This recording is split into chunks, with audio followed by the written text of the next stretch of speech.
my reactivity, my PTSD was impactful in a negative way for my kids. And I know that, okay? Every time I got activated by my history, they lost their safe parent that they needed. They did. And I've, like with both, my boys now are 20 and 16, and I have apologized.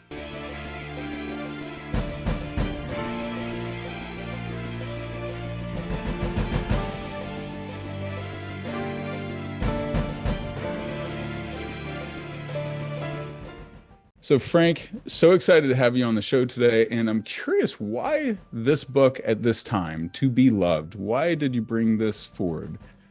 That's a great question. I didn't really bring it forward. It was brought forward for me. Like after I wrote my second book, Transcending Trauma, right? I met with the publisher like 3 months after the book came out. And I really thought they were gonna like go over the stats of the book. Yeah. You know, I had worked for 4 years on that book, and I was like ready for a break. I really was. It's like, all right, so they're so tedious, aren't they? Right? They're gonna tell me, and my family was ready for a break. Let me tell you, during the pandemic, I spent a lot of hours on their couch typing away, right? And they were like, Frank, we think you should write a memoir. And I'm like, are you crazy? Like, what do you mean? Like I never thought about that at all. I never thought of myself as a writer, ever. Always a speaker, a teacher, right? So. Well, I'm a big fan. I was drawn into the book and wanted to continue to the next chapter. So you developed some good storytelling skills along the way somewhere. So it's interesting, you know, because I like speaking. I feel like I'm a natural storyteller in speaking, and it is a skill I've learned. I said to my husband, I was like, I'm becoming a good writer. This is happening. I could feel it because I didn't feel like that was a natural talent of mine.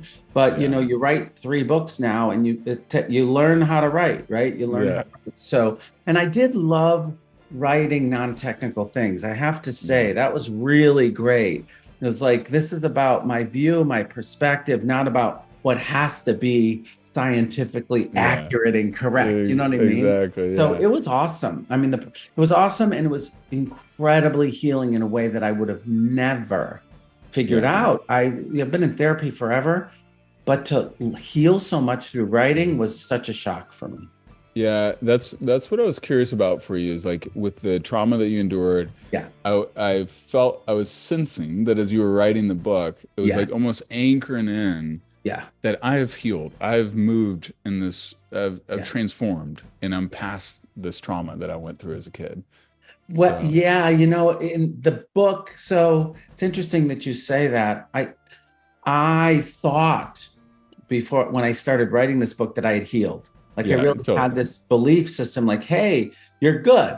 You know, sure, I could write about this. And, you know, you can't write about undigested trauma so authentically because you're too in it. Right. When people have not healed enough, it's premature. So by and large, I was like, I'm in a good space to write about this now. But I was shocked, especially in the last 4 chapters were written in real time, you know, and that was an incredible experience. I didn't understand how much more work was to be done when it was unfolding. I could feel that. I could feel it, like the closure in the wholeness being restored as we headed towards the end, especially in your relationship with your dad. Totally. Right? I'm curious, what did, like, as you were writing this, did it, because it also can be triggering for some people to go back. And that's one of the things people don't understand about trauma is like, oh, if I go back and revisit that memory, I can reactivate those same feelings. Did you have to battle that some as you're writing this book? Unfortunately, yes. I was. So it was interesting. The first version I wrote in my adult voice. And my husband, I was like, what about this? What about this? He's like, you know what? It's kind of missing something, Frank. Like, I'm not in the scene with you, is what he said to me when he was like reading snippets. So honestly, I went back and rewrote the whole book in first person as a kid. Wow. So the whole thing was like, I'm running through the house, I'm in the garage, I'm running into my bedroom, I'm up in the crawl space. Like I wrote, I'm walking down the aisle with my wife, like I wrote the whole book in first person, which was very intense.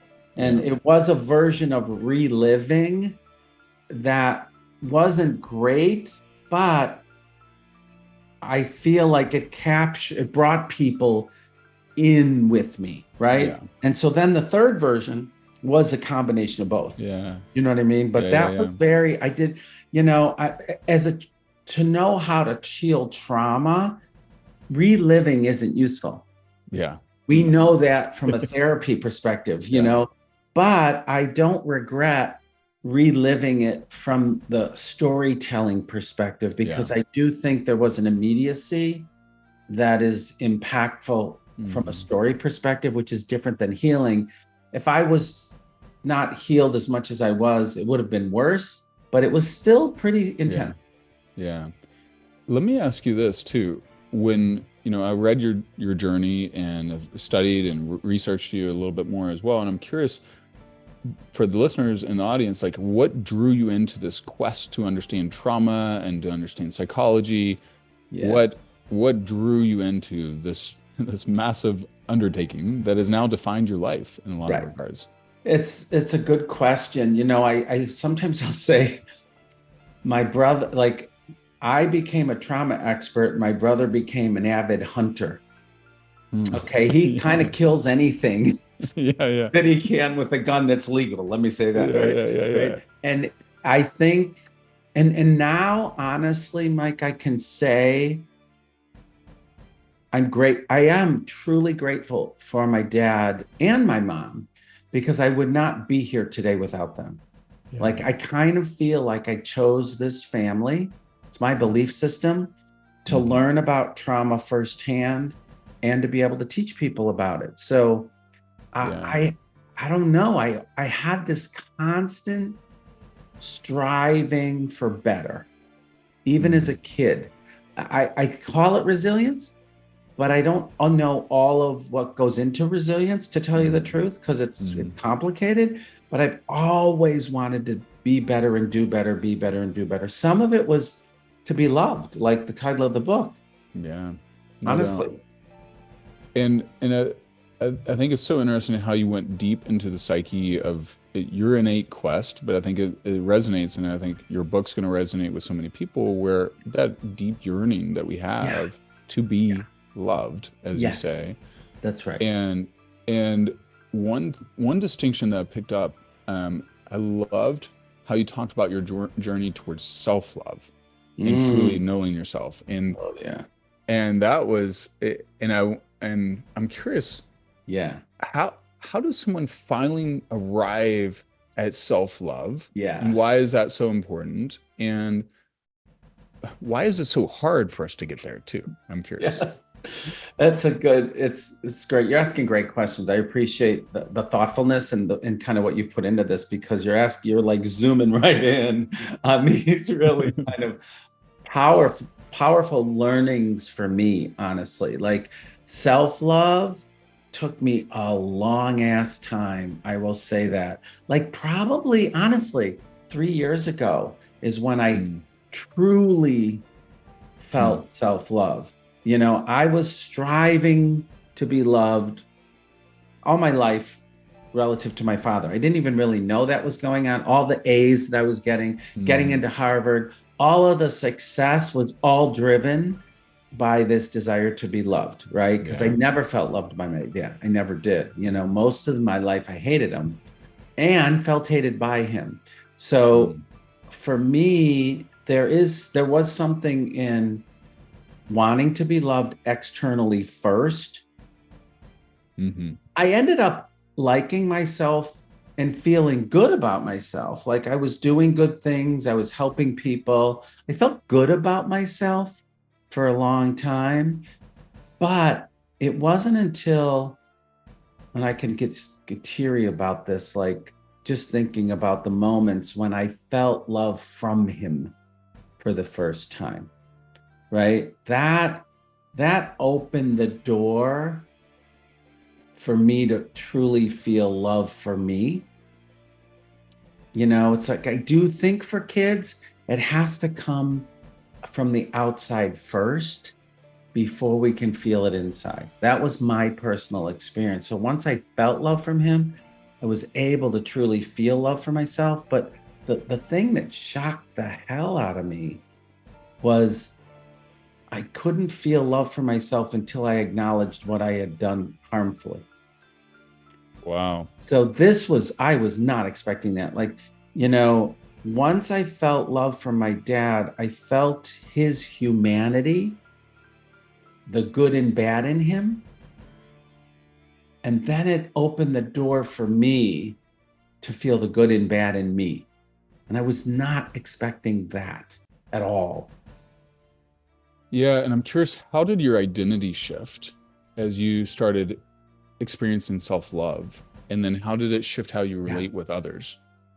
I had like the confidence was like I was like, I know who I am. I know what's good and bad about me. And you can't tell me otherwise anymore. You or anybody else. Do you know what I mean? So it's like, this is who I am. The good and the bad, honestly. So like, you tell me I did something harmful and mean. I'm like, yeah, you're right. I'm really sorry. I did. Like, that is true. You know what I mean? So I was much more able, I am much more able to truly acknowledge the good and bad in me.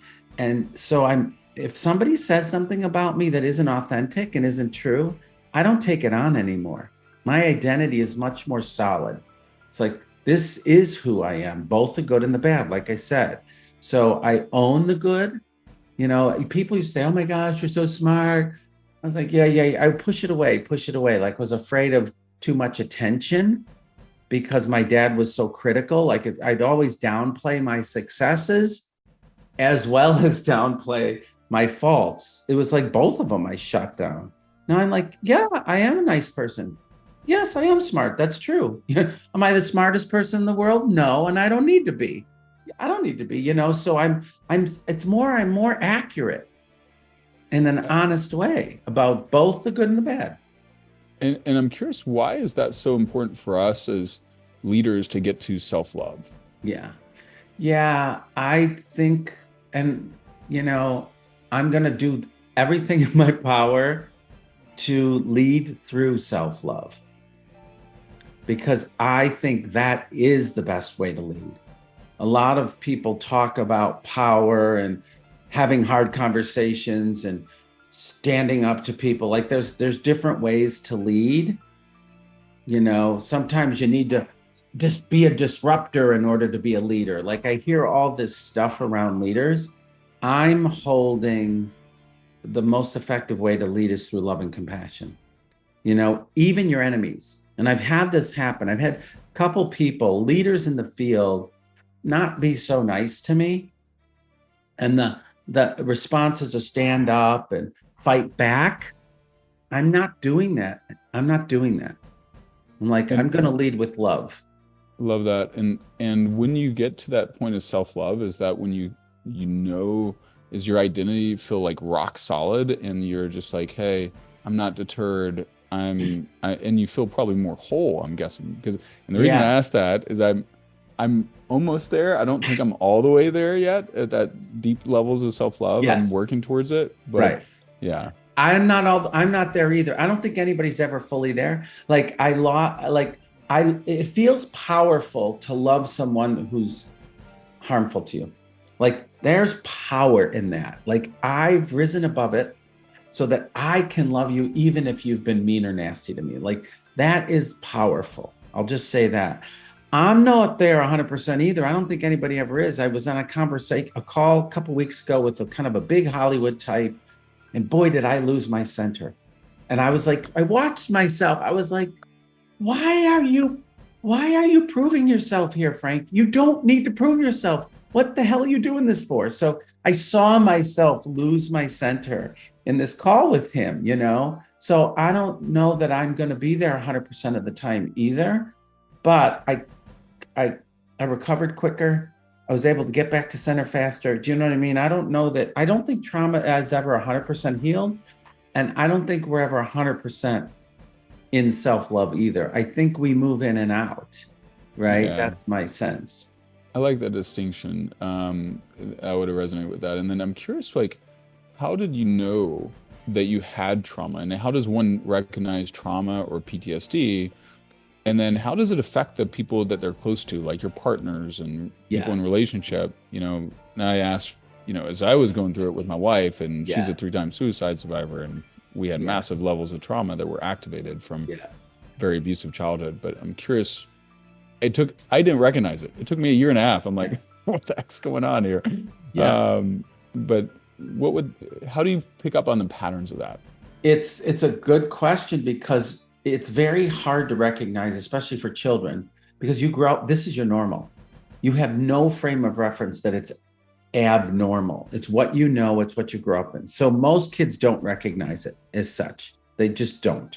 It was your normal. So it took me a long time. People usually start putting the pieces together when they start falling apart, when they get symptoms. I failed a relationship. I can't be intimate. I'm drinking too much. You got to have a problem in order to start looking at the origins of it. That's been my experience. So nobody comes into therapy, Mike. It's like, I want to work on my unresolved childhood issues. Like, no, they want to work on the problems, and then you find the root of it.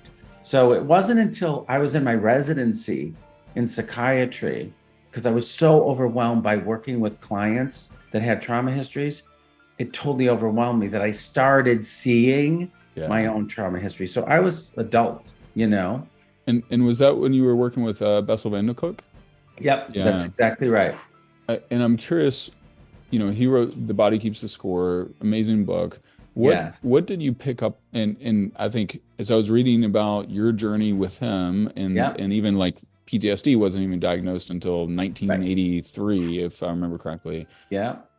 And I feel like our culture is so unaware of trauma, and we're more aware now. But like when you were working with Bessel and he was your mentor, like that was early days still of our trauma awareness. What did you learn from Bessel and your experience there that shapes how you work with clients and how you coach and mentor other, you know, young rising stars in the world of trauma healing? I feel so fortunate. Like, I've been working with Bessel since 1992.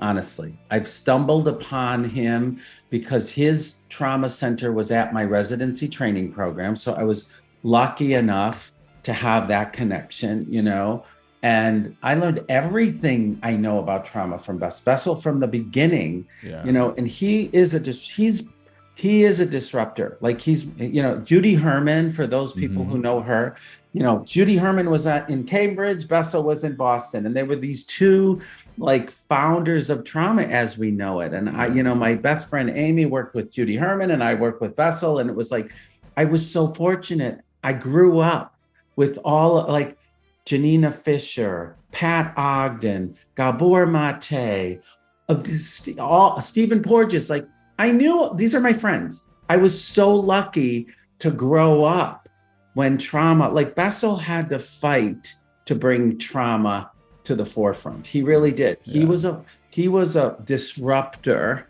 because nobody was hearing it. People, you know, when he was the false memory syndrome, people were coming after him and trying to attack him because he was like putting it out there too much, and they were getting all threatened by that. So, you know, I've been in this world for a long time. And I feel so fortunate to have known all these model leaders.